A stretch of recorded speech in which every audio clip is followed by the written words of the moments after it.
Assalamualaikum. Demi kamera. Oke, kita lanjutkan.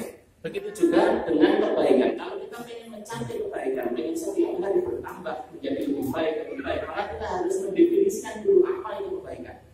Pernah teman-teman bertanya kepada diri sendiri sebelum bertanya kepada orang lain, apa itu kebaikan? Apa Mbak? Apa itu kebaikan?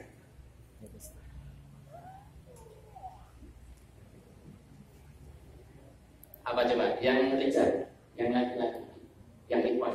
Apa Mas? Kebaikan itu apa?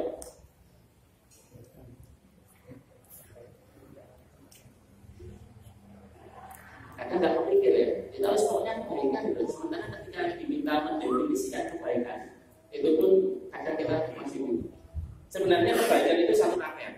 Yang satu kebenaran, yang kedua kebaikan, yang ketiga itu kesukaan, suka tidak suka. Kalau namanya kebenaran itu ini. Kalau saya tanya paling nanti gak dijawab lagi. Apa itu kebenaran? Cuma tidak ditanya lagi. Dijawab lagi. Kebenaran itu sebenarnya.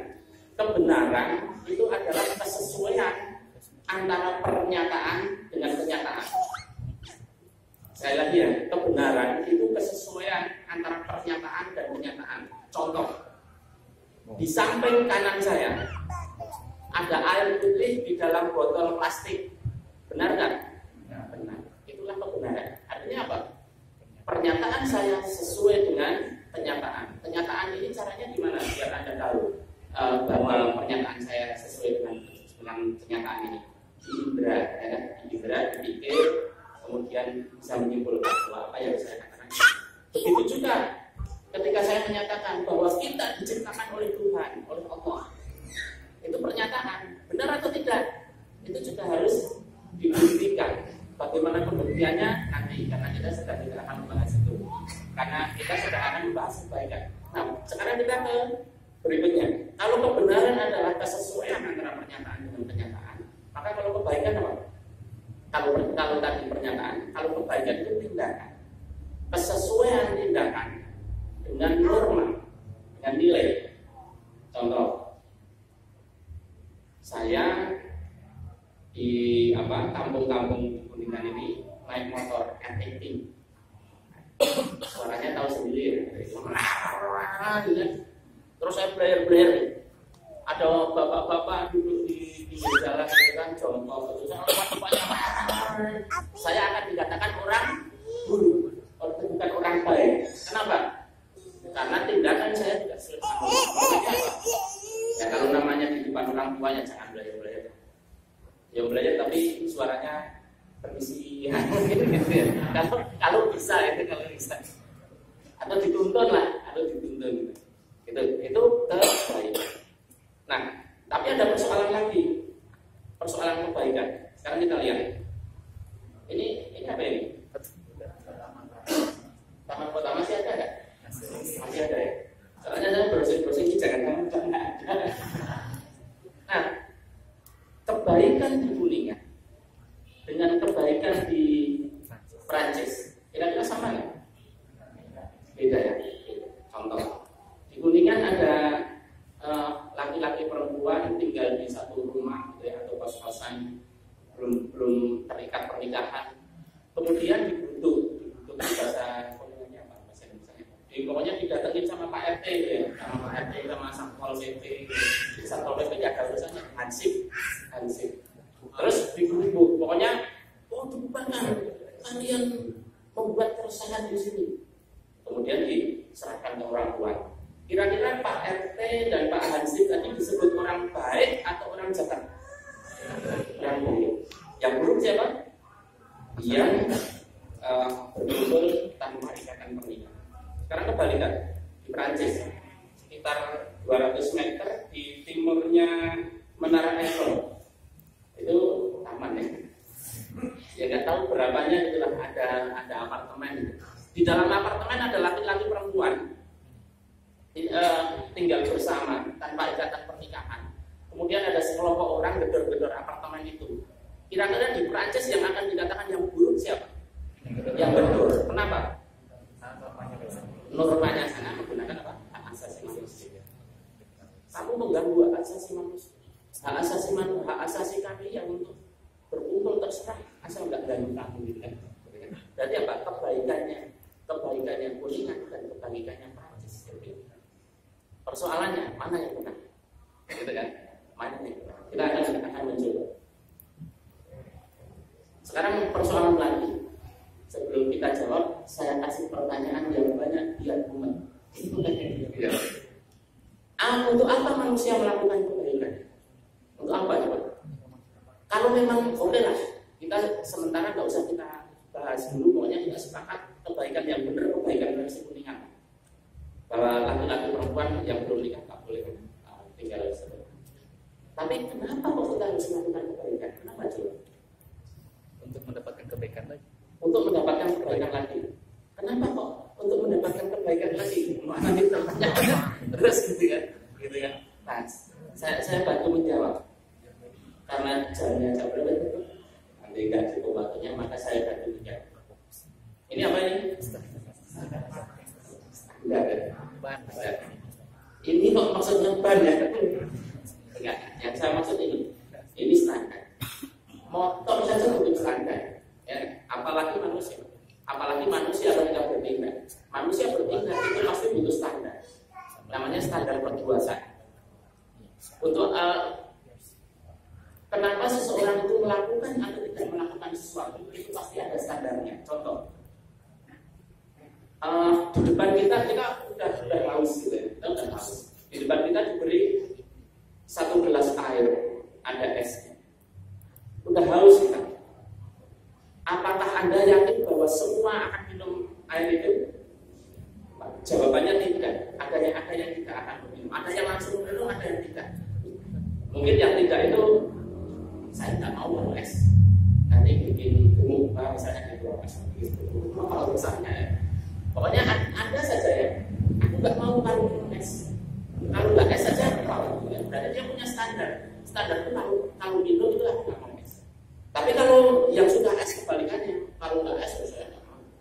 Atau mungkin ada pertimbangan yang lebih luas lagi. Misalnya itu yang menyaksikan orang asing. Saya harus waspada. Jangan ada arsenic. Gitu kan. Nah itu kalau orang misalnya orang penting kan gitu. Pasti ada standar yang lebih khusus lagi. Artinya apa? Setiap perbuatan manusia, baik dia melakukan sesuatu atau tidak melakukan sesuatu, pasti dengan standar, pasti dengan alasan. Berbeda dengan binatang. Kalau nggak binatang nggak ada urusannya, nggak ada binatang alasan. Ceng, kenapa ceng kamu kok mau dikasih tulang? Nggak ada alasan. Kalau manusia pasti ada alasannya, ada alasan itu. Nah, maka sebenarnya apa sih standar perbuatan, standar orang melakukan atau tidak melakukan sesuatu? Mari kita lihat selanjutnya. Sekarang saya tanya, Anda semua ini lebih suka diatur atau lebih suka dibebaskan? Lebih suka diatur atau lebih suka dibebaskan? Lebih suka diatur atau dibebaskan? Diatur. Kalau dengan lebih suka dibebaskan atau diatur? Dibebaskan. Contohnya, ini yang masih sekolah mana ini? Atau masih kuliah? Oh banyak juga ya. Asli sini. Asli Kuningan. Yang anak kos ada nggak? Ada ya. Biasanya kalau Anda milih kos, itu milih kos yang banyak aturan atau yang bebas. Misalnya ya.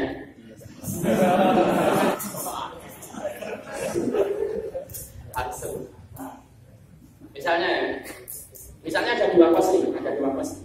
Yang satu aturannya pokoknya gerbang ditutup jam 9. Harus pulang sebelum jam 9. Jam 10 sudah harus tidur. Jam 7 sampai jam 9 malam harus belajar. Tidak boleh masang poster-poster artis Korea. Bolehnya masang foto presiden dan wakil presiden. Nggak boleh nyetel lagu-lagu rock gitu ya. Nggak boleh. Bolehnya lagu-lagu lagu daerah. Atau yang satu bebas. Anda pilih mana? Pilih yang jujur. Saya menghargai kejujurannya. Tetapi sebenarnya gini, sebenarnya kita itu suka atau enggak sih sama kebebasan itu? Sebenarnya kita itu butuh diatur atau butuh bebas? Mari kita lihat contoh. Sekarang kita udah dapat.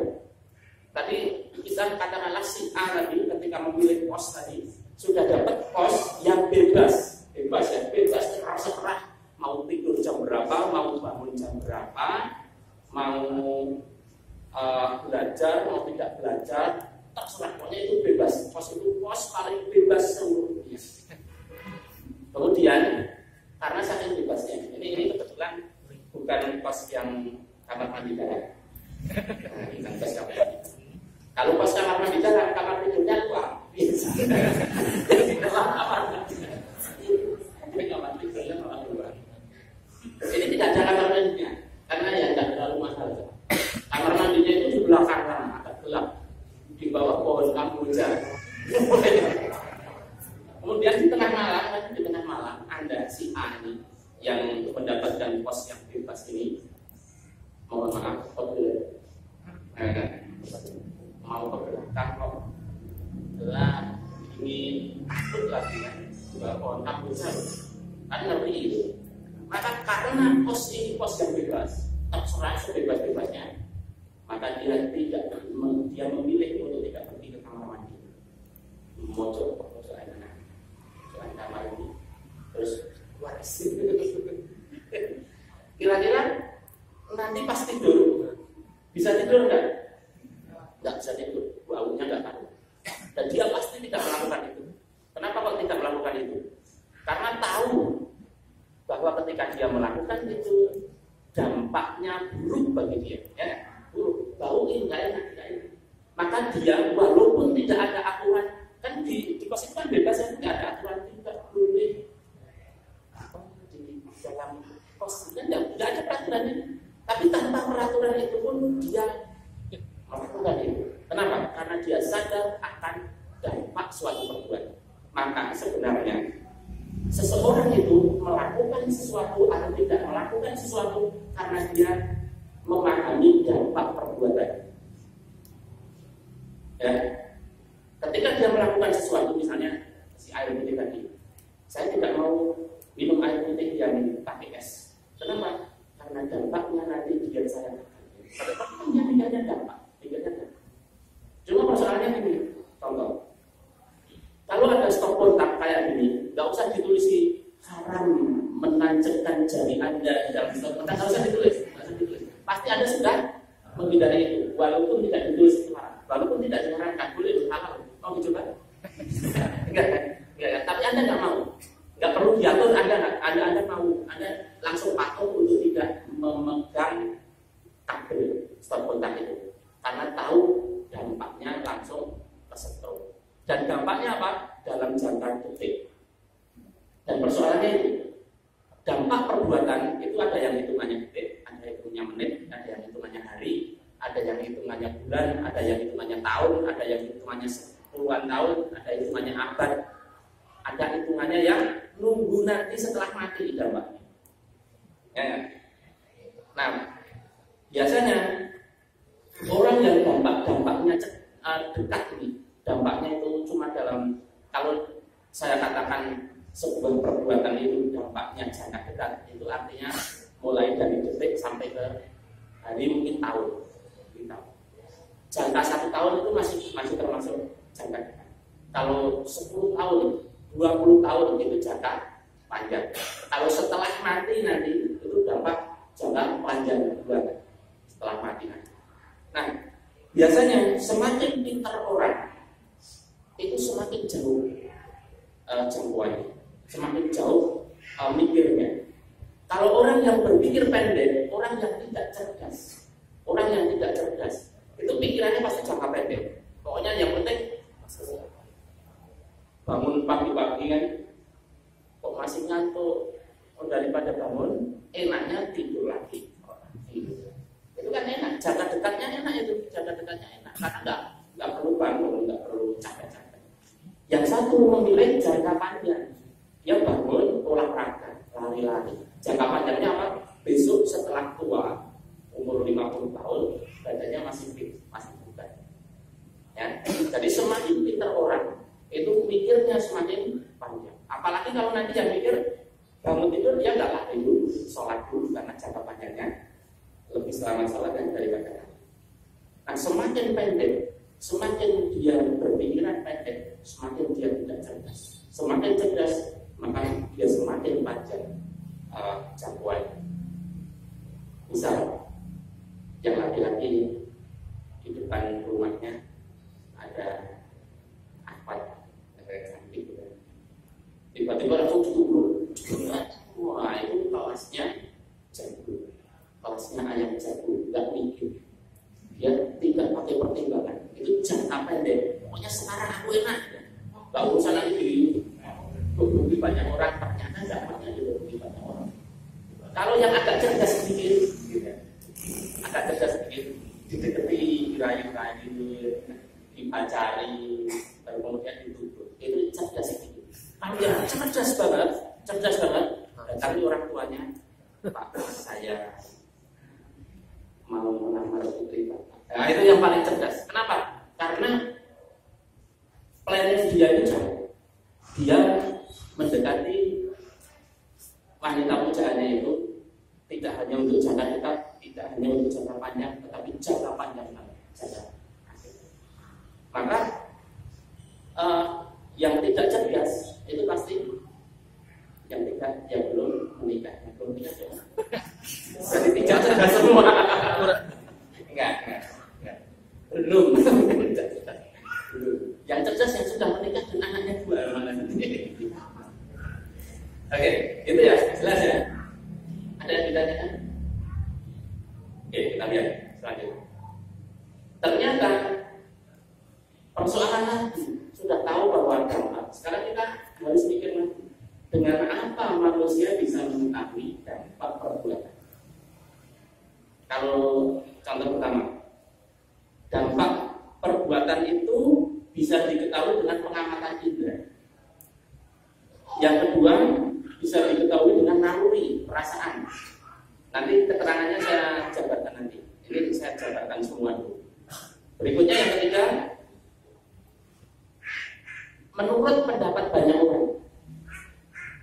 Kemudian menurut adat istiadat. Kemudian menurut undang-undang. Nah, mari kita bahas satu persatu. Pertama, menurut pengamatan indera. Indera, mata, hidung, telinga, dan lain sebagainya, itu sifatnya pendek. Tetapi dia bisa diperpanjang dengan pengetahuan. Contoh pertama, dibilang tanpa pengetahuan, tanpa impact. Ini pakai indera. Teman-teman kalau lapar, milih yang kiri atau yang kanan? Kanan dong. Masuk kayak di kertas, di gigit ya, tinggi aja ya. Kenapa? Kenapa Anda langsung bisa memutuskan memilih ini yang baik bagi Anda? Kenapa ini Anda memutuskan ini tidak baik bagi Anda? Karena indera, ya. Indera pengecap Anda bisa membedakan bahwa besi itu digigit nggak enak. Kalau apel yang sungguhan itu digigit enak. Anda pakai indera. Kemudian indera itu juga bisa diperpanjang dengan impact, dengan ilmu pengetahuan dan teknologi. Contoh, dulu zaman saya sekitar tidak tahu apa ya namanya, zaman saya SD itu di Jawa ini banyak lahan pertanian yang dimakan sama orang coklat. Jadi hampir gagal panen ya, hampir kelaparan karena banyak sawah yang dimakan orang coklat. Kemudian para ahli pertanian mencari formula yang bisa membunuh orang coklat, namanya pestisida. Kemudian mereka semproti semua pestisida. Seluruh sawah di Jawa ini disemprot pestisida, maka orang coklatnya mati semua dan tidak jadi kelaparan. Jangka dekatnya, dampak jangka dekatnya baik, ya, dengan pestisida itu baik. Tetapi setelah puluhan tahun, setelah saya sekarang usia setelah saya usia tinggi, tanaman-tanaman yang menggunakan pestisida sekarang supermarket mahal. Yang organik pasti mahal. Kalau misalnya bayam yang biasa itu ya mungkin sekitar 2.000. Kalau yang organik bisa 5.000, bisa 10.000. Tidak benar. Nah, tanaman organik itu mahal. Kenapa? Karena tidak mengandung racun pestisida. Kenapa? Karena racun pestisida sudah terbukti dalam puluhan tahun ini menimbulkan kanker. Berarti apa? Ilmu pengetahuan dan teknologi, begitu juga indera, bisa mengetahui dampak perbuatan itu. Dampak perbuatan itu baik atau buruk, tetapi jangka dekat. Jangka panjang aja enggak, apalagi jangka panjang banget. Impact nggak bisa, indera juga nggak bisa. Ya. Impact nggak bisa, apalagi indera nggak bisa. Ya bisanya jangka dekat. Contohnya ini, contoh Thailand. Maaf, biar Anda tahu sekalian. Dulu ada pertama kali alat kontrasepsi ditemukan, suatu pil alat kontrasepsi ditemukan, dan itu membahagiakan generasi muda di Eropa. Mereka senang sekali ada penemuan pil kontrasepsi karena bisa berhubungan sebebas-bebasnya laki-laki perempuan tanpa resiko. Tanpa resiko. Dengan ilmu pengetahuan manusia bisa menyelesaikan resiko itu, bisa menghadirkan sesuatu yang baik. Tapi setelah puluhan tahun baru terbukti. Jepang, Jerman itu sekarang pertumbuhan penduduknya minus. Namanya pertumbuhan itu kan naik, pertumbuhan minus. Artinya apa? Dia itu jumlah penduduknya itu nggak nambah, justru malah turun. Kenapa? Karena mereka nggak punya. Mereka pakai apa? Ya just fun aja. Mohon maaf, hubungan laki-laki perempuan just fun. Mungkin Anda pikir hari ini just fun, tetapi ternyata jangka panjang belum jangka panjang banget. Saya belum ngomong jangka panjang. Jangka panjang masih di dunia baru puluhan tahun ya nanti dulu. Apa sampai mana tadi? Apa? Jangka panjang ini. Jangka panjangnya tidak bagus. Enggak usah kita memerangi Jerman, enggak usah. Ikut sendiri itu habis sendiri. Karena menurutnya penyebabnya apa? Ternyata hubungan laki-laki perempuan yang di luar pernikahan. Berarti ya pernikahan yang baik. Gitu. Oke, ternyata dengan sedikit penjabaran tadi, kalau mau dijabarkan banyak, silakan Anda cari sendiri. Tetapi saya contohkan dua tadi. Ternyata pengetahuan yang dijangkau oleh indera dan diperpanjang oleh ilmu pengetahuan itu hanya jangka pendek. Jangka panjang nggak bisa. Itu menurut akal kita. Bagaimana menurut Allah? Mari kita lihat. Alhamdulillah masyarakat. Falamma ja'atuhum rusuluhum bil bayyinat fariqum bima indahum minal ilm. Maka tatkala datang kepada mereka rasul-rasul yang membawa keterangan-keterangan, mereka merasa senang dengan pengetahuan yang ada pada mereka sendiri. Tidak usah bawa-bawa rasul, tidak usah bawa-bawa Quran, tapi sudah punya iman. Tidak usah bawa-bawa Quran, tapi sudah punya. Ya, gitu ya. Gempa itu masalah pergeseran lempeng tektonik, nggak usah bawa adab-adab, nggak usah. Bukan masalah RBPT, bukan. Ini cuma masalah pergeseran lempeng tektonik aja, kan gitu. Mereka mengatakan mereka merasa senang dengan pengetahuan yang ada pada mereka, dan ternyata mereka dihukum oleh adab Allah yang selalu mereka perolok-olokkan itu. Allah loh yang bilang, bukan saya. Ada orang yang seperti itu yang merasa sombong dengan ilmu pengetahuan.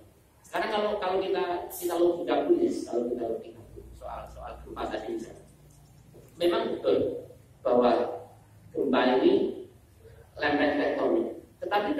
Tapi siapa yang menggerakkan lempeng? Ilmu pengetahuan akan menjawab. Yang menggerakkan adalah panas bumi yang ada di dalam. Panas bumi yang ada di dalam bumi itu berputar. Berputarnya kebalikan rotasi bumi. rotasi bumi itu kebalikan dari hujannya. Nah, rotasi inti bumi panasnya tadi kebalikan. Yang gerakan siapa? Ya, coba ilmu pengetahuan dibalik yang gerakan itu. Karena itu udah di inti, udah nggak ada. Kalau lempeng tadi digerakkan inti, oke, tapi intinya digerakkan. Termasuk ini, saya punya guru ngaji itu kebetulan dosen dosen fisika UGM. Dia PhD di Amerika yang meneliti tentang dark matter. Dark matter itu seperti ini. Jadi semua benda, semua materi yang ada di alam semesta ini baru diketahui 40%. Yang 60% mereka para ahli fisika seluruh dunia belum tahu. Loh, dari mana tahunya? Kok ada 60% yang tidak mereka ketahui? Tahunya dari gerakan alam semesta. Ini ilmu pengetahuan yang.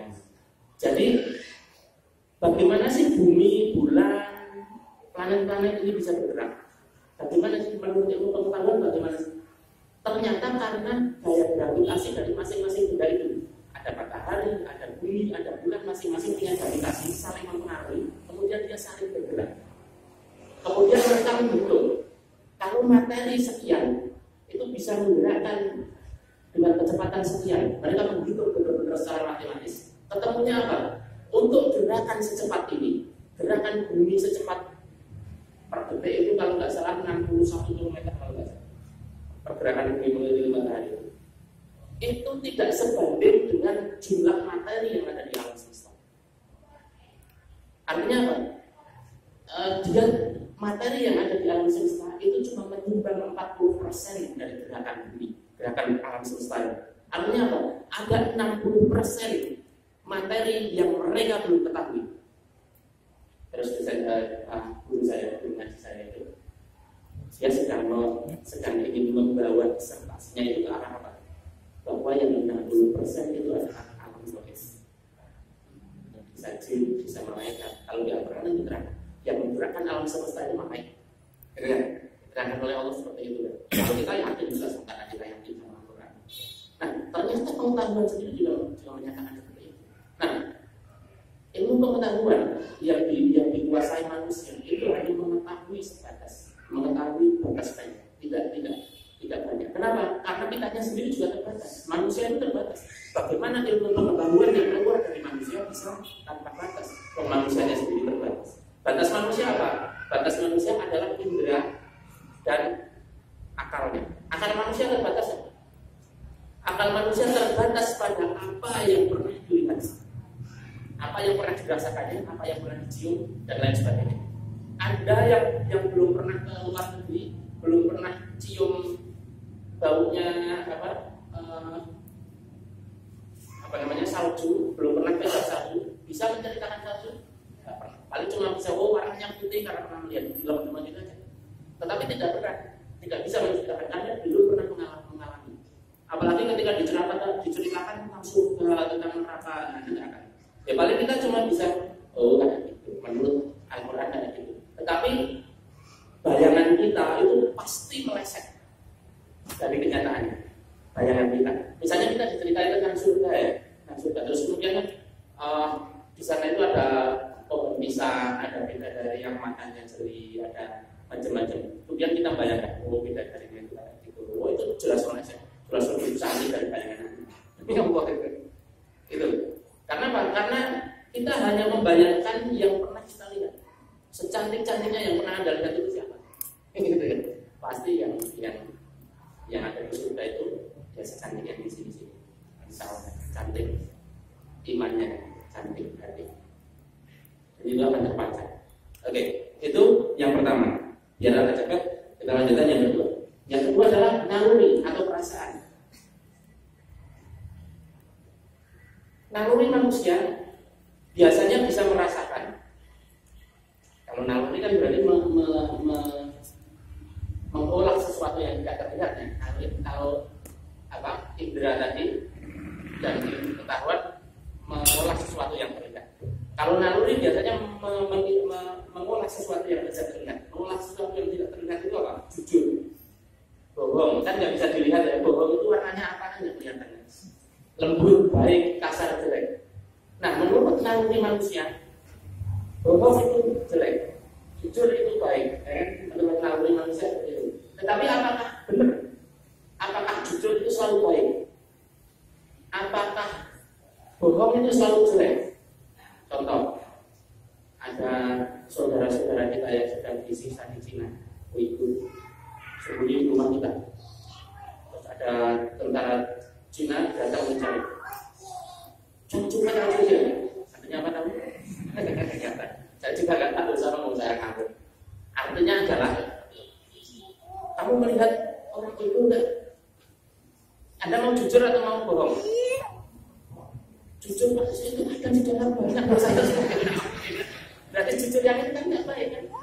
Saya kan bahwa jujur itu baik atau tidak itu kan nggak selalu. Bohong juga begitu. Bohong juga begitu. Kalau Anda sudah punya istri besok, ditanyain, di masakan ini enak ya? Coba saya jawab apa? Pasti jawabnya enak, karena memang enak kalau masakan istri saya. Karena dia itu nggak enak.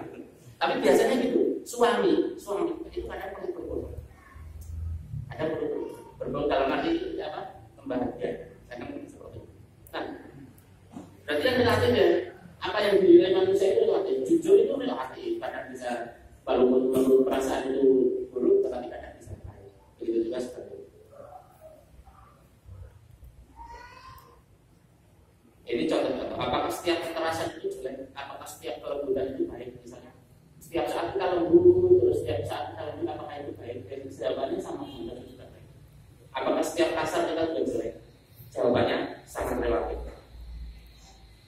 Kesimpulannya, naluri perasaan itu tidak bisa dijadikan sebagai standar perbuatan. Itu menurut pengamatan kita. Bagaimana menurut Allah? Nanti mari kita lihat. Al-Baqarah ayat 216. Kutiba alaikumul qital wa huwa kurhun lakum. Diwajibkan atas kamu berperang, padahal berperang itu adalah sesuatu yang kamu benci. Siapa yang suka perang? Tidak ada yang suka perang. Orang seluruh dunia tidak ada yang suka perang. Anda disuruh milih, Anda berangkat perang atau mending di rumah bersama keluarga. Jadi di rumah bersama keluarga. Kalau bisa milih. Kemudian dilanjutkan, wasaan takrahu asyai'an wa huwa khairul lakum. Boleh jadi kamu membenci sesuatu padahal itu akan baik bagimu. Ya kan? Anda pasti pernah mengalami. Anda benci kepada sesuatu yang Anda alami saat ini. Misalnya Anda bisnis ya, bisnis bangkrut. Saya pernah bisnis bangkrut. Waktu itu kan guru ini tidak baik. Siapa sana? Menurut perasaan saya waktu itu tidak baik. Ternyata itu cara Allah menyelamatkan kita dari misalnya bisnis kita waktu itu masih iman. Misalnya gitu kan. Jadi tidak perasaan kita itu kita nggak bisa. Ini yang dia bilang Allah ya. Boleh jadi kamu membenci sesuatu padahal dia amat baik. Dan sebaliknya, wa'asa'an tuhibbu asy-syai'a wa huwa syarrun lakum. Boleh jadi kamu menyukai sesuatu, tetapi itu buruk bagimu, ya kan? Ya, pasti. Dan karena yang bilang Allah, kita langsung percaya. Dan itu memang sudah terbukti berkali-kali. Allah ya'lamu wa antum la ta'lamun. Allah mengetahui sedang kamu tidak mengetahui. Allah sudah tegas saja. Kamu nggak tahu yang baik bagi kamu, yang buruk bagi kamu itu nggak tahu. Yang tahu siapa? Itu yang menciptakan, ya kan? Allah yang menciptakan. Oke, kita lanjutkan. Berarti apa? Indra dan ilmu pengetahuan hanya bisa menjadi pengetahuan yang pendek. Kemudian perasaan bersifatnya relatif. Yang ketiga, pendapat banyak orang. Nah, ini sudah jelas ya, pendapat banyak. Pernah dengar cerita Luqman dan keledainya sudah pernah? Nah, yang sudah pernah ceritanya belum pernah. Itu yang apa? Bapak dan anak naik keledai itu. Anaknya pertama menaiki keledai lewat satu kampung, terus dibilangin, wah anak nggak tahu judi, ya. Karena mengikuti banyak orang, perkataan banyak orang, maka bapaknya naik, anaknya turun. Di kampung berikutnya dibilangin lagi, oh bapak nggak sayang sama anak, naik keledai anaknya suruh jalan. Terus karena mengikuti banyak orang, dua-duanya turun, dituntun itu keledainya. Masuk kampung berikutnya masih dibilangin lagi, oh bahwa keluarga malah dituntut nggak dinaikin gitu kan. Nah kalau mengikuti kemauan banyak orang itu seperti itu. Itu cerita konyolnya seperti itu. Kemauan banyak orang itu sifatnya relatif sama seperti perasaan. Karena kemauan banyak orang itu ya kumpulan dari perasaan-perasaan yang sebenarnya. Nah, apa kata Allah? Wa in tuti aktsara man fil ardi yudilluka an sabilillah. Dan jika kamu menuruti kebanyakan orang yang di muka bumi, niscaya mereka akan menyesatkan dari jalan Allah. Inna yattabi'una illa dhanna, mereka tidak lain hanyalah mengikuti persangkaan belaka. Wa innahum illa yakhrusun, dan mereka tidak lain hanyalah berdusta terhadap Allah. Sudah jelas, Allah sudah jelaskan. Nggak usah mengikuti banyak orang. Kalau kamu hanya mengikuti banyak orang, itu mereka akan menyesatkan. Karena apa? Mereka sendiri juga belum tentu mendapatkan petunjuk. Maka ukurannya sekali lagi bukan banyak orang. Meskipun 1000 orang mengatakan A, kalau Allah katakan B, maka yang asal. Apa yang berikutnya? Ada istiadat. Nah, kalau yang ini sudah jarang diikuti kalau zaman sekarang. Kalau zaman saya kecil masih. Misalnya seseorang mau nikah pasti dihitung sama bapaknya. Kamu betulnya apa? Di sini ada betul nggak ya? Kalau di Jawa ada. Kamu betulnya wagi, yang si akhwatnya betulnya pain. Wah ini nggak cocok nih kalau nikah pasti miskin. Nah mereka ikut. Kenapa nggak ikut? Karena itu pemahaman mereka. Mereka mengikuti itu agar baik menurut mereka sendiri kan, agar besok tidak miskin kan gitu. Tetapi ternyata pengetahuan mereka salah. Nyatanya yang waktu ketemu baik juga kaya juga banyak. Sifatnya relatif. Apa kata Allah? Karena saya bacaannya. Dan apabila dikatakan kepada mereka, ikutlah apa yang telah diturunkan Allah, mereka bilang tidak. Tetapi kami hanya mengikuti apa yang telah kami dapati dari nenek moyang kami. Kenapa sih Pak kok harus masang bunga-bunga kalau kita pindahan itu harus buang ayam ke perempatan? Ya biar selamat. Nah, kata siapa? Kata Mbakmu. Nah, si Mbak kata siapa? Kata Mbaknya lagi. Mbaknya kata siapa? Kata Mbak. Kata Mbaknya. Padahal Mbaknya siapa? Nenek moyangnya siapa? Nenek moyangku seorang pelaut.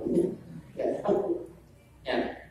Kemudian walaupun ditegaskan oleh Allah di sini, walaupun nenek moyang mereka itu tidak mengetahui sesuatu apapun dan tidak mendapatkan.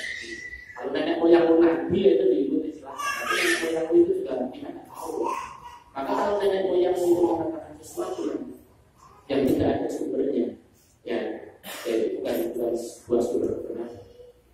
Yang terakhir, undang-undang. Nah, ini yang menarik. Misalnya, ada undang-undang dilarang menerobos lampu merah.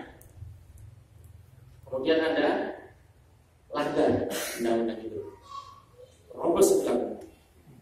Maka kemungkinan satu, tangkap polisi. Kedua, ditabrak dari yang sebelah. Jadi dampak jangka pendek. Tapi kalau besok di akhirat itu kita kalau terobos lampu merah itu masuk surga atau masuk neraka? Nah, nggak tahu gitu. Perlu istiadat. Sebenarnya saya bisa jawab, tapi kan tidak sedang dalam rangka menjawab itu. Nah, itu contoh undang-undang lampu merah. Sekarang undang-undang yang lain lagi. Undang-undang tentang pembatasan miras. Miras boleh dijual, tetapi hanya untuk yang usia di atas 21 tahun. Tidak boleh untuk yang anak-anak. Undang-undangnya itu. Maka kalau Anda menjual miras, alkohol tidak untuk anak-anak, Anda tidak akan pernah hidup. Anda tidak akan pernah hidup.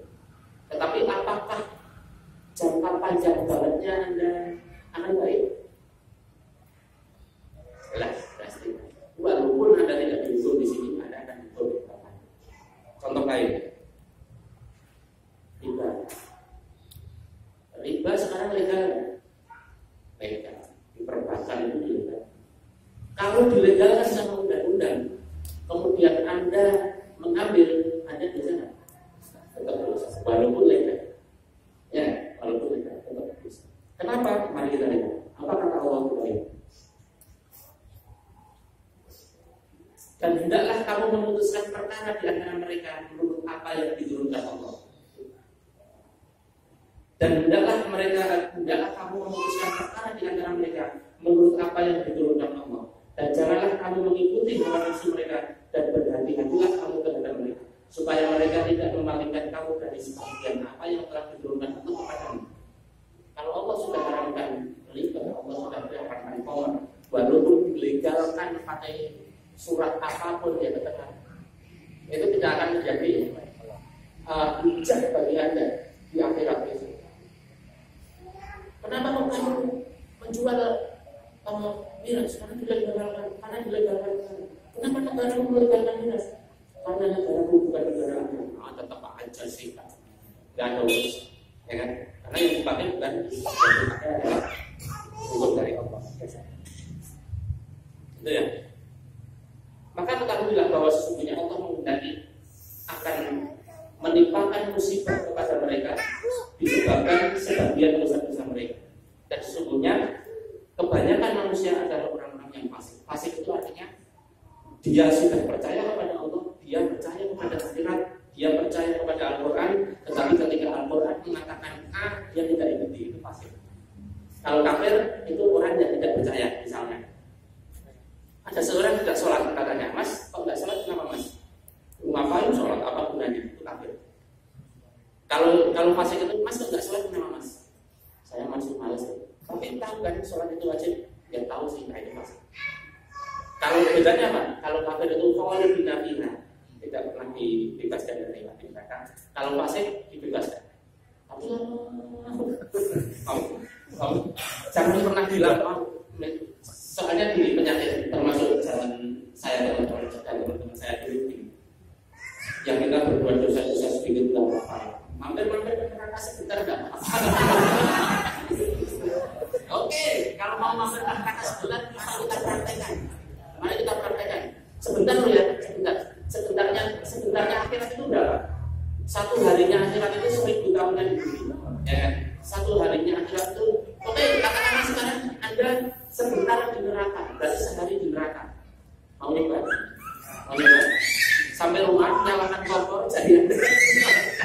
Nggak usah 1000 tahun, 5 menit aja, ya kan? Atau kalau ada di di Al-Quran peringatan tentang neraka misalnya, di neraka itu minumannya adalah darah dan anak. Pengen di neraka sebentar, kumpulkan itu darah dan anak diminum, ya.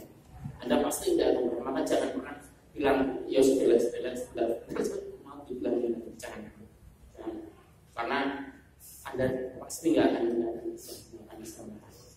Ketika kulit itu terbakar kemudian habis, maka Allah akan munculkan kulit baru lagi. Kenapa? Karena biar merasa sakit. Kalau kulitnya habis kan tidak terasa sakit, tapi dimunculkan lagi sama Allah. Itu ada di neraka, tidak akan pernah berakhir. Orang yang bunuh dirinya itu minum racun serangga, di neraka nanti siksanya minum racun serangga selama-lamanya. Minum pecah-pecah, sudah selesai minum lagi, itu terus mau. Maka jangan pernah mengatakan ya sebelah sebentar pecah. Mau bilang. Oke, mari kita lanjut ya. Nah, dari sini mana yang bisa memberi kepastian dari indera dan efek tadi, perasaan tadi, omongan banyak orang tadi, adat istiadat tadi, undang-undang tadi, mana yang bisa memberi kepastian? Mana yang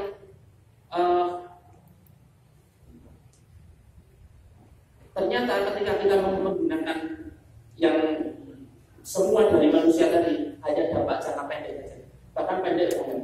Kemudian dia sifatnya relatif, tidak mampu menjangkau dampak jangka panjang, apalagi panjang sekali sampai akhirat.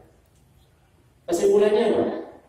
Seluruhnya relatif, seluruh yang dipikirkan manusia itu relatif. Seperti hanya relatifnya kebalikan versi Prancis tadi sama kebaikan versi dunia.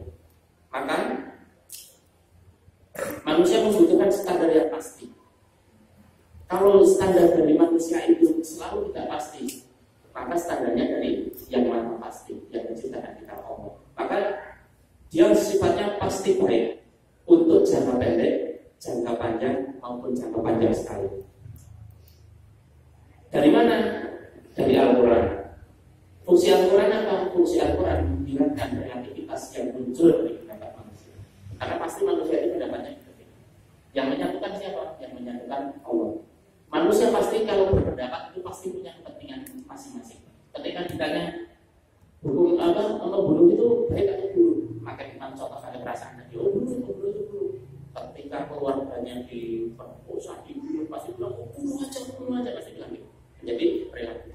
Kemudian si keluarga penjahatnya, janganlah membunuh itu tidak, pasti relatif. Maka yang benar apa? Yang benar ya tanya Allah.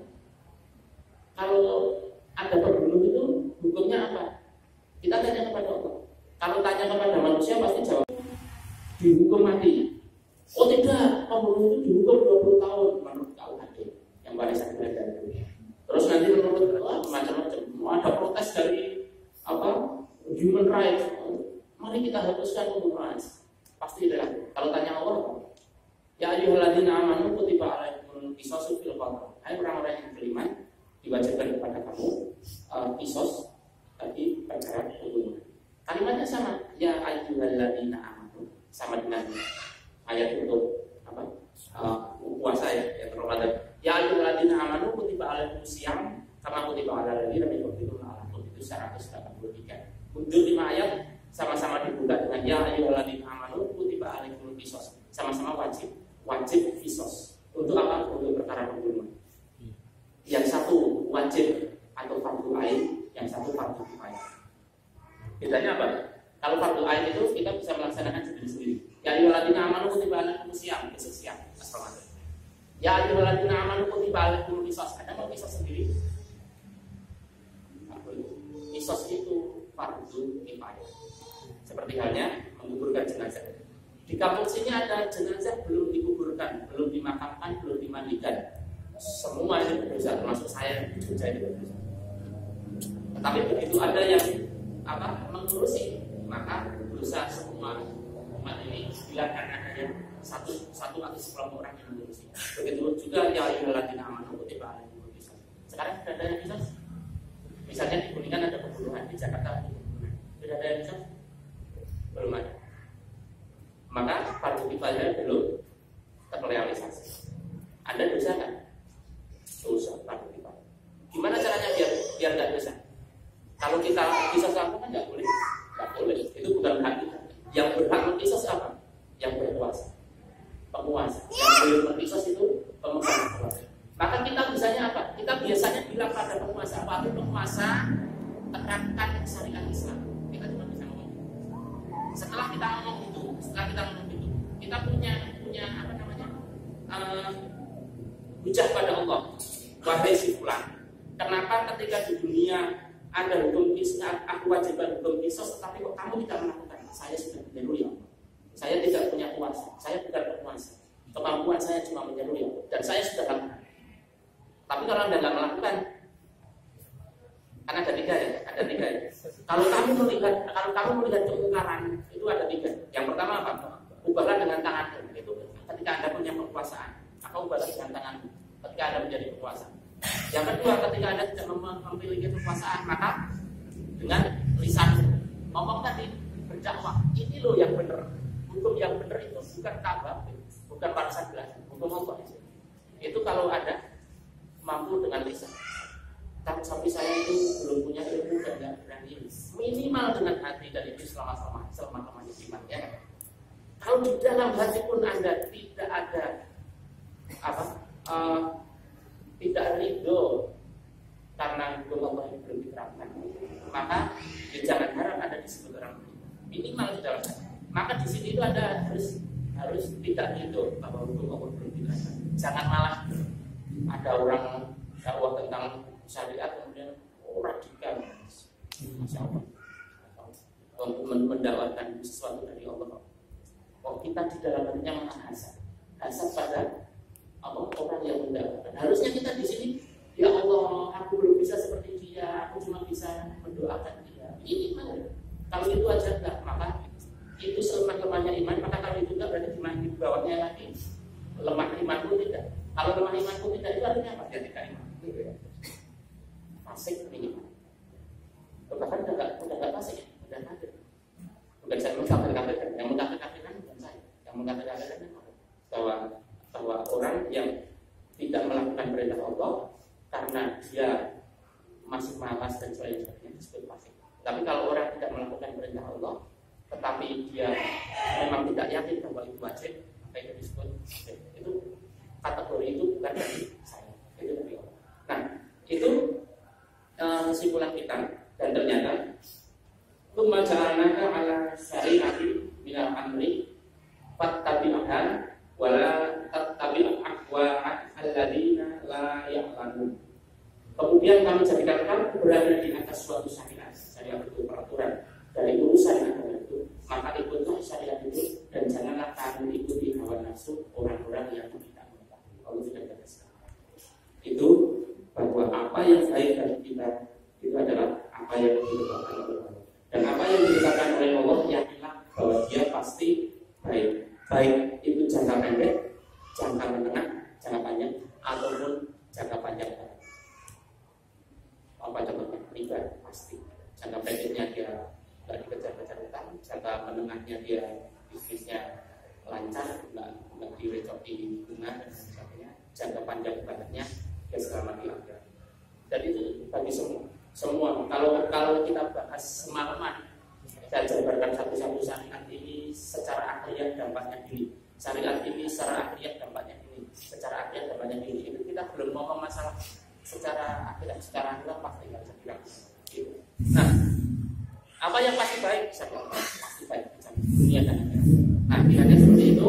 Sudah jam 5:04 dan saya akan berikan kepada pengacara mungkin ada sedikit ada jawab.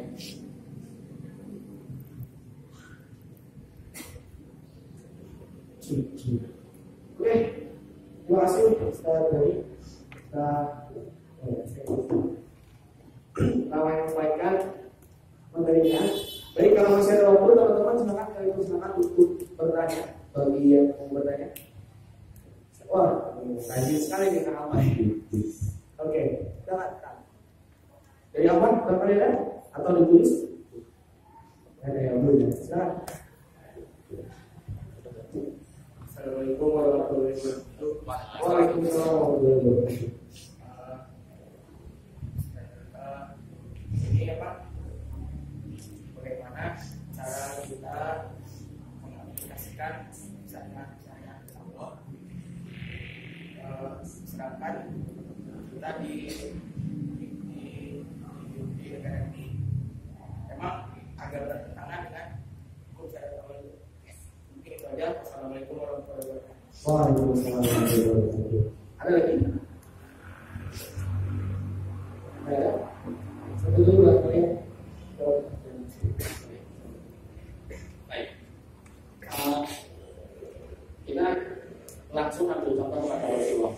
Karena siapa lagi yang mau kita contoh Rasulullah? Ketika Rasulullah diutus sebagai nabi, si penguasanya Quraisy itu menggunakan syariat Allah yang dibawa Rasulullah kan? Tentu saja enggak kan? Tentu saja enggak. Tapi Rasulullah diam atau berdakwah? Berdakwah. Ya begitulah kita. Begitulah kita. Ya Rasulullah juga sama. Ketika Rasulullah itu diutus sebagai nabi, ya jahiliyah, ya tidak menggunakan ulama, tetapi dia harus menggunakan. Cuma yang perlu diingat ya, cara dakwahnya seperti apa? Ya, kan? Cara dakwahnya seperti apa? Apakah cara dakwah syariat itu dengan perang? Apakah atau dengan apa? Maka kalau kita menggunakan pendapat manusia yang kembali kemana tadi, maka yang benar apa? Ikuti petunjuk. Petunjuk dari mana? Dari Rasulullah sudah jelas. Bagaimana Rasulullah ketika Rasulullah itu hidupnya Rasulullah itu ada dua fase. Fase Mekah, fase Madinah. Bedanya apa? Di Mekah itu beliau sebagai rakyat jelata. diberi syariat tetapi sudah dirakyat. Di Madinah beliau diberi syariat dan sebagai kepala negara. Maka ketika di Makkah itu beliau tidak memiliki kekuasaan, ketika di Madinah memiliki kekuasaan. Ketika di Madinah beliau memiliki kekuasaan menerapkan syariat. Nah, ketika di Makkah ini kan seperti kita hari ini ya. Maka caranya gimana? Apakah Rasulullah membuat askar gitu, memerangi kafir Quraisy? Apakah Rasulullah kemudian mengangkat senjata, memerintah senjata? Yang dilakukan Rasulullah dakwah. Mendapatkan apa? Yang mendapatkan syariat itu. Ketika dakwah itu kira-kira aman atau tidak aman? Tidak aman. Pasti itu namanya dakwah itu tidak aman. Jangan dipikir dakwah itu aman, dakwah itu tidak aman. Tapi itulah yang harus dilakukan. Ya, Rasulullah juga melakukan itu. Bahkan sahabat-sahabat itu sampai dibunuh. Tetapi tetap melakukannya. Ketika dibunuh, apakah kemudian dia misalnya ketika Abu Bakar melihat bila di titik batu dicampur dan lain sebagainya, apakah kemudian memukuli si majikannya terus?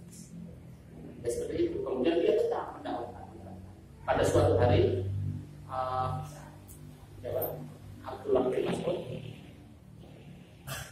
itu di tengah saudara-saudara yang disiksa itu, Abdullah bin Mas'ud, saya harus menyampaikan Quran di depan masyarakat itu. Kemudian baca Ar-Rahman Al-Quran. Kalau ini bisa sampai pagi hari ada maka nikmat Allah manakah yang engkau dustakan? Ngomong seperti itu sambil digebuki, jangan takut. Anda pernah berdakwah sambil digebuki? Boleh sambil digebuki.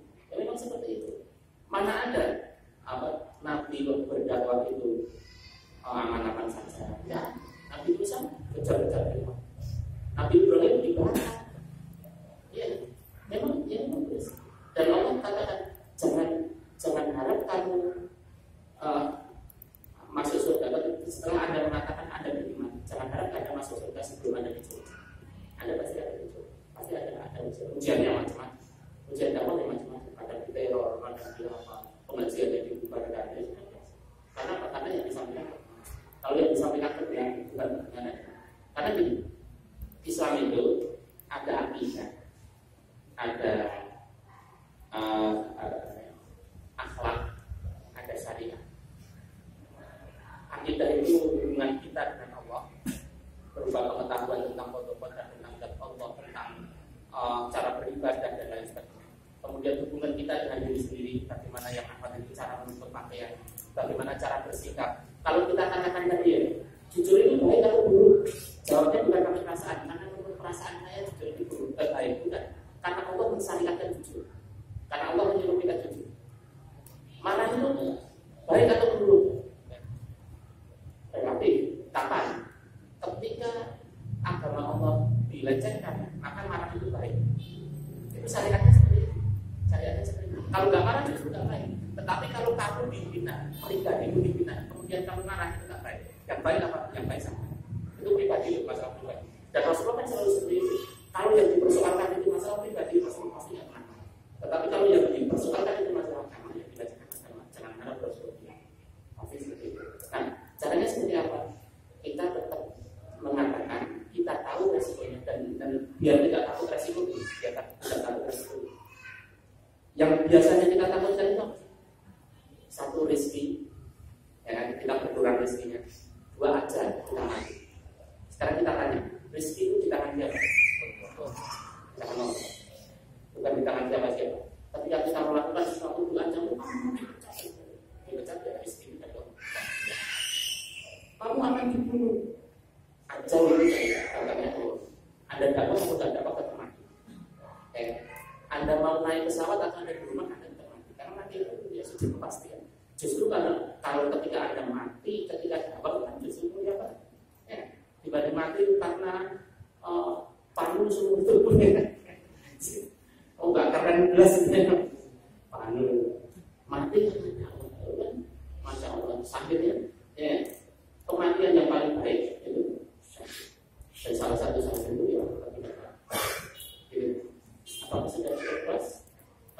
bebas karena saya memang bukan pengubah. Oke, masih ada waktu?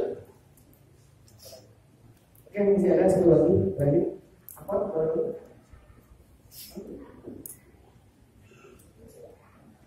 Oh ya, ini ada door prize buat apa? Ini di rumah udah sama ini yang prize dari Switch. Yang kajian aku udah bisnis apa? Oh ini setahun ini paling awal pasti. Setahun tahun rekor anda di tahun lagi ya. Oke, ada satu lagi terakhir.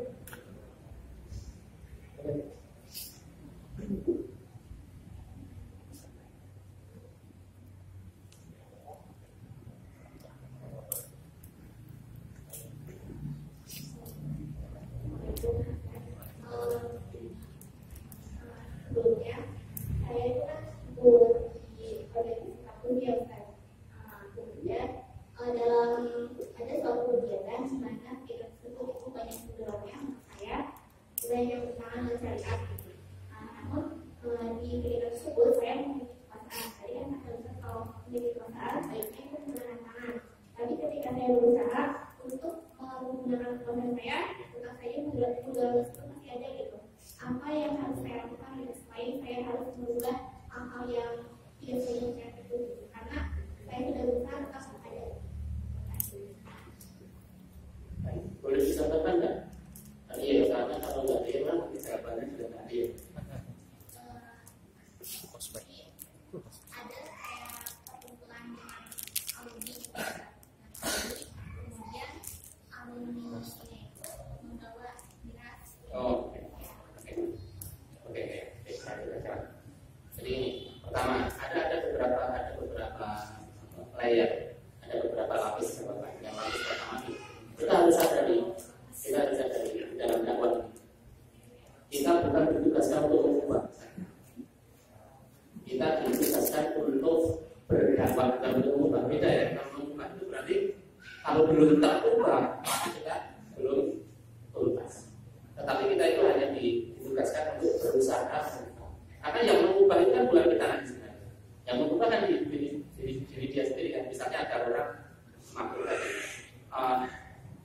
jangan mampu kan. Kewajiban kita apa? Kewajiban kita yang mengingatkan itu. Masalah dia berubah atau enggak, ya itu di tangan dia. Karena nanti yang akan menanggung dia. Nah, kalau kita nggak berdakwah itu memang dosa. Kita sudah berdakwah, maka kita tidak berdosa. Kita sudah berdakwah tapi yang didakwah tidak berubah, itu di luar kekuasaan kita. Kita sudah diperintah untuk mengubah dan tidak. Tetapi jawabannya bukan itu. Itu hanya jawaban layer pertama bahwa harus kita ingat bahwa dakwah itu bukan mengubah. Dakwah itu adalah menyampaikan. Dan yang kedua, maka yang berlaku kemudian bukan masalah dakwahnya di situ, tetapi masalah seforum dengan orang yang miras, misalnya gitu. Sudah jelas layangannya bahwa di situ ada cover, ada orang minum cover, kemudian kita duduk di situ, kita tidak ikut minum, kita ikut dosa. Maka kalau nggak ikut dosa, saya tinggalkan. Kita sudah berusaha pengen mengubah. Gimana caranya untuk mengubah? Sampai mentok. Ya daripada kita dosa, yang penting kita prioritas yang belajar daripada berdosa. Akhirnya gitu. Dan ketika kita mundur setelah berusaha, insya Allah sama. Tapi kalau mundur karena belum berusaha ya, itu ya. Cukup.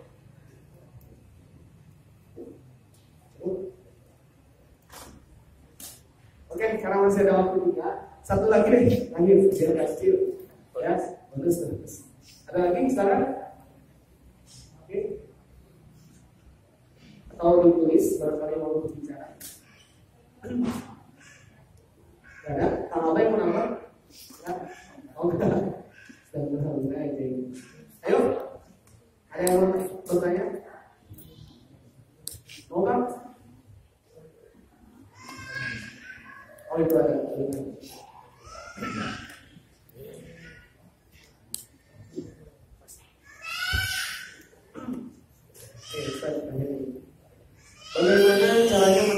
syariat Islam pada keluarga dan lingkungan sendiri pada saat maraknya pemikiran sekularisme, liberalisme dan sebagainya.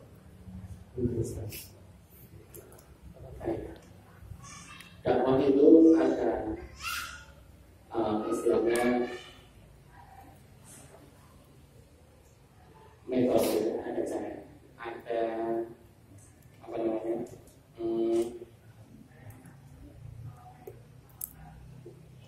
ada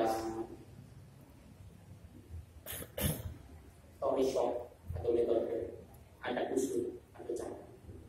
Kalau namanya toriko pengendalian mendakwakan syariat itu ya torikonya dakwah pemikiran, menyampaikan pemikiran. Tapi usulnya macam-macam. Usul itu cara. Kalau toriko itu metodenya adalah menyampaikan. Berarti tetap sampaikan. Karena kalau metodenya misalnya metode kekerasan itu nggak langsung, misalnya orang tidak taat sholat misalnya, kita pukul kepalanya sudah yang biar mau gimana? Ya kita sampaikan pemikiran kita biar. Tetapi usulnya kan macam-macam. Usul itu maksudnya gimana? Misalnya yang kita dakwai siapa? Orang tua kita misalnya. Kita sudah sadar orang tua kita mau dapat kencang-kencang itu nanti takut dibilang apa namanya tidak berbakti kepada orang tua, kan nanti di dalam surat Luqman itu kamu wajib mentaati bapak ibu. Tetapi kalau bapak ibu mengajak kepada kesenangan, maka jangan diikuti. Tetapi bergaulah dengan mereka, bergaul pada mereka dengan cara yang baik. Artinya apa? Kita tetap dengan cara yang baik. Ketika cara yang baik itu pun misalnya takut gimana, itu tetap namanya orang tua, ibunya orang tua tetap berusaha. Kemudian itu menimbulkan madarat yang tidak perlu. Dan kemudian kita bisa mencari usul yang lain, cara yang lain. Misalnya apa? Kita minta orang lain yang disegani oleh itu. Dakwah itu kan bukan kewajiban kita pribadi, tetapi kewajiban kita bersama. Kalau kita tidak bisa meyakinkan, maka ajak orang lain untuk meyakinkan. Anda punya kapasitas untuk meyakinkan seseorang, tetapi Anda juga tidak semua orang Anda memiliki kapasitas. Misalnya dosen Anda PhD, profesor, doktor itu Anda dakwai, paling cuma walaupun Anda tidak, paling malah kamu tahu apa. Tetapi kalau misalnya kita memang peduli ya, bisa dosen kita cari yang sama dosen sama PhD, prof, sampai profesor, prof, saya minta tolong profesor itu di kenapa perlu disampaikan? Atau kalau orang tua kita yang ada dengan kiai yang dia atau siapapun yang dia lebih makomnya lebih dari kita, kemudian ada. Begitu juga kepada orang lain, paman Anda, lingkungan Anda yang Anda merasa itu bukan makom Anda itu yang termasuk level itu macam-macam. Level pengetahuan agama, level apa ya, kasta di masyarakat. Kita jujur-jujuran aja. Sistem kasta sekarang kan masih ada. Orang-orang kaya bagaimanapun di dalam sistem kehidupan kita ini masih dipandang. Ya kita akui aja bahwa itu masih ada. Maka untuk membilangi orang yang itu ya kita suka yang itu. Jadi pelajarannya apa? Pelajarannya bahwa berdakwah itu harus berjamaah. Tidak bisa sendiri. Berdakwah itu harus berjamaah. Nggak mampu Anda sendiri, dia Superman bukan. Anda bisa, Anda harus berjamaah. Bergabunglah dengan jamaah dakwah. Saya tidak akan mengatakan bahwa Anda harus gabung pada ormas ini, harus organisasi ini. Apapun terserah yang kali yang jelas. Ini akidahnya jelas. Yang disuarakan adalah penerapan syariat, bukan liberalisme, bukan pluralisme yang disebutkan. Tapi yang disebutkan apapun nama organisasinya, apapun kiainya, apapun sebabnya, itu tidak ada. Itu sudah cukup kita ya. Sudah ya. Baik, terima kasih juga ngobrol-ngobrol ya. Terasa sudah di ujung acara ya. Kita mau ngomong juga teman-teman. Sedikit info saja.